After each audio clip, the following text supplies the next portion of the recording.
band was born here in Trinidad. The recipe? Heat one end of an oil drum, then shape and hammer for the desired tones, and presto, the unforgettable sound of the steel drum.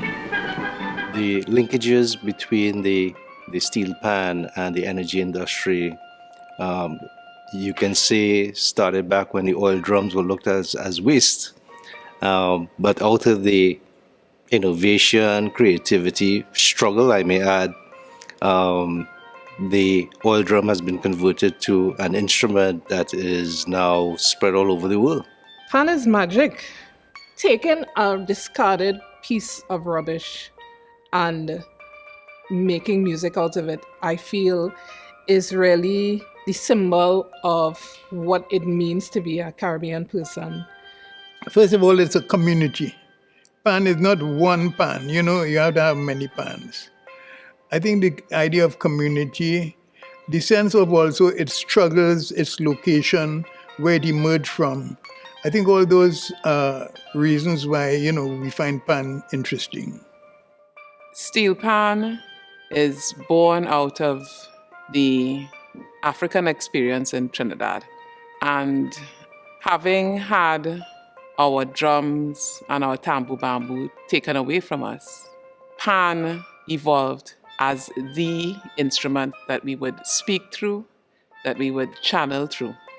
It is certainly a replacement of the drum, but it's also something that utilizes people's energies, the energy of people behind the bridge, if you want, and they were trying to create something without quite knowing exactly what it was.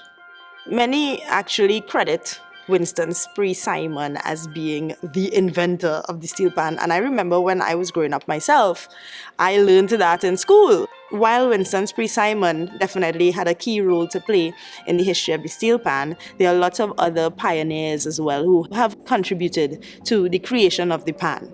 Winston Spree-Simon might say, well, look, I could actually play a sound on the pan. Then you have Bertie Marshall, who's like, well, listen, I'm going to put overtones in the pan. And you have this sort of experimentation. And then you have the invention of the bass, Neville Jules. And you have all of these pioneers that were developing on this instrument in their sort of little corners where they were, and contributing to now one of the, in my opinion, best instruments in the world.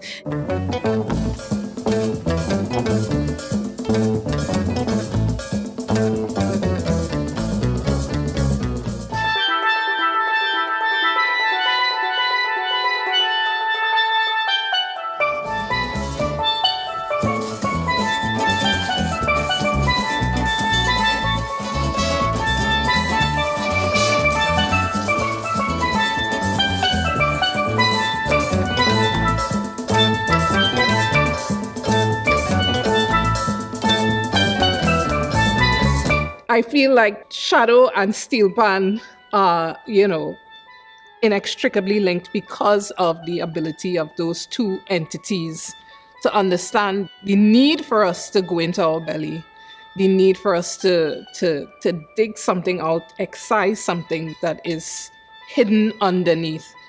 That love of the pan, I don't think we understand how elemental the experience of the instrument, the acoustical sound as it's received, especially from a young age, and how magical that could be. And that, whatever that is, inspires so many works of art, so many experiences, because when you see that sparkle of excitement when someone hears it for the first time, that's when you realize, wow, this is really, really special. The simplicity of it is what makes it so extremely powerful, because nobody can understand how this old piece of pan making this heavenly sound. I'm one of the lucky few people, and there are many people, I'm sure, who get to spend most of their lives involved with something that they really, really enjoy. I really can't describe the experience itself except to conjecture. We all connected. Rhythm, as one professor told me, is the great organizer. There's so much rhythm around us, probably the most abstract art form. You can't see it, you can't touch it, you can hear it, you experience it, and it's very a powerful experience.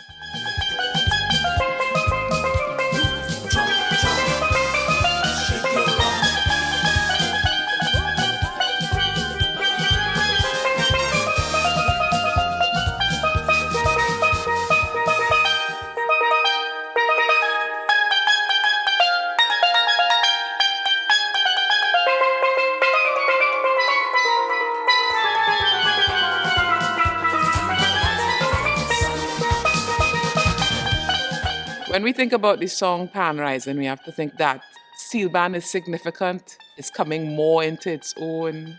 And because of its coming into its own, it has to be accepted on all levels of Trinidadian society.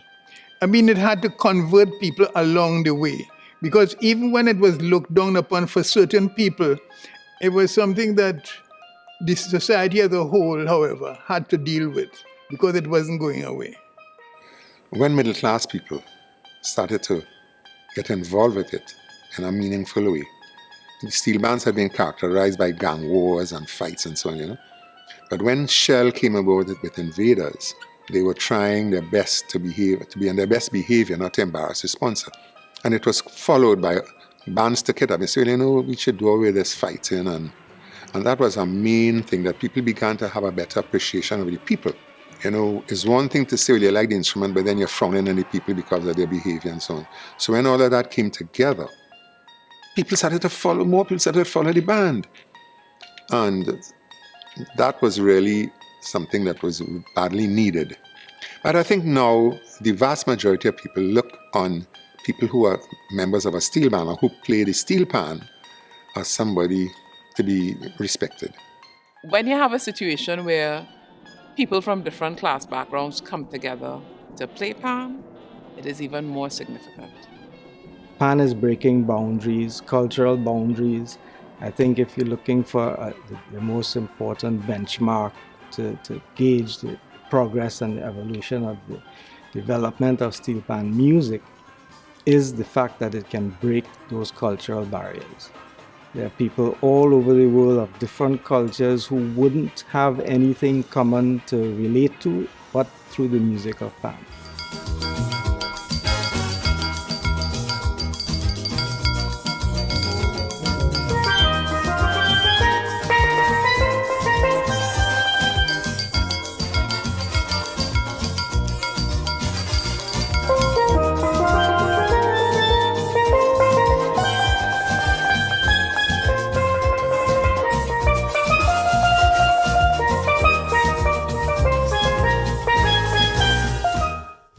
Brings people together. It brings Trinidadians together in a special way. To me, Panorama is like a huge light bulb or energy source. It's attracting all these people coming in, flocking here. It re-energizes the spirit. We need that. Communities and cultures need that. Hearing the pan starting and then leaving my house, walking, and reaching to the savannah and getting to the track. It's dusty, it's full of people. Steel pan is very much about the community that brings it along. It is a deep honor to be able to push your band onto the stage. And there's, when you get to where you're going up onto the stage, and everybody starts to run because you have to get some momentum to push this track up onto the stage. And it's like your whole community is coming with you. And that emotion of seeing everybody putting their strength into getting their band to go on the stage, to play their hearts out. And it's like little children and old people and middle-sized people and somebody who just find their first love, and all of these people in this community, and then the whole community behind them coming. That is what pan is. If we look at the pan world, we can see that the impacts on communities and individuals are so significant. When you take a group of people and essentially put them as part of a team, And just doing some of the work in the communities and with people in the communities, we can see that pan in itself as an instrument is bigger than the instrument. Pan has functioned very effectively in communities. Even before we had formal types of education, we have what is commonly known now as the University of the Panyard, right? Where you learn by experience. Pan education is vital. I'm lucky that I was part of the beginning of graded pan exams. We wanted to make the learning of pan as accessible as any other instrument. The initiative there has done probably more for the development of music literacy in small communities and with a teacher having a curriculum or syllabus, pieces, scales. I think you need to have educators who can frame the dissemination of this information in a systematic way, starting from simple to complex. And that's what music education is all about. Sustainability is critical, and we have to be able to show that this instrument as a product could be driven to a level of profitability. And profitability is what drives the economy. With that sort of expansion, persons could now veer to have this as a proper career path. When I look coming out as an educator from UTT, at the end of that degree, what next? And that has been the question, what next? Well, that gets back to, I think, the environment that we were talking about earlier. How is pan seen and viewed beyond an event? And recognizing that there are tangible areas to get involved in. From the production aspect, we see Mitco now getting involved in that whole category. And when you tour there, you see the range of skills that are going on from, the manufacturing, the tuning, the sound, the this and that. I mean, it's all part of that part of the chain. There's the marketing, distribution, and how are you kind of making those linkages, partnering the business side of the chain to make this an economic product for the country that really has been born out of the, as you can say, the waste out of the energy industry, but how you can now marry this and convert that to an economic product for the world.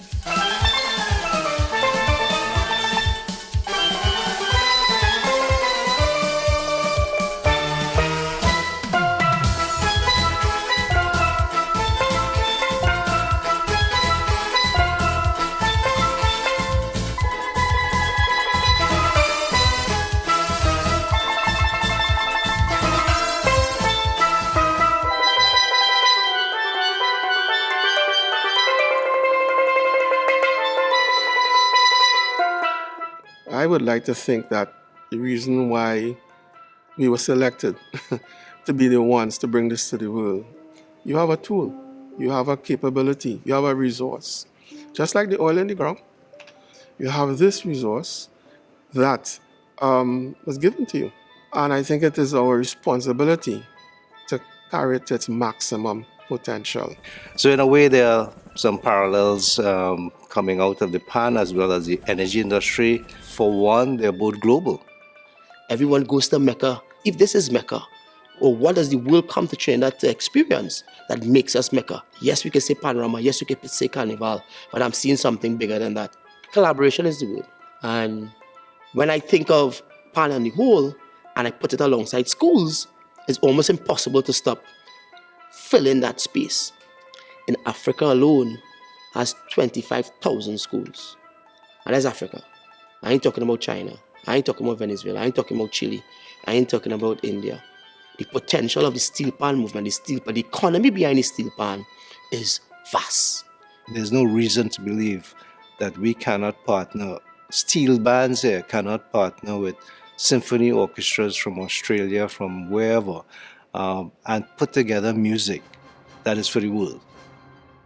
So the next stage of this particular metamorphosis of oil drum to steel band to orchestra to symphonic orchestra is an unqualified yes. We must get there if we are going to progress with what currently occurs with our steel pans. We need music which what people would call even through compose, where you start with an idea and you develop that idea. But we can also create it using our own local melodies and our own local thoughts on our indigenous instrument. It is the future. We must pursue it. To me, the future of pan is limitless. So we have to develop recording pan properly. You know what I want the future of pan to be?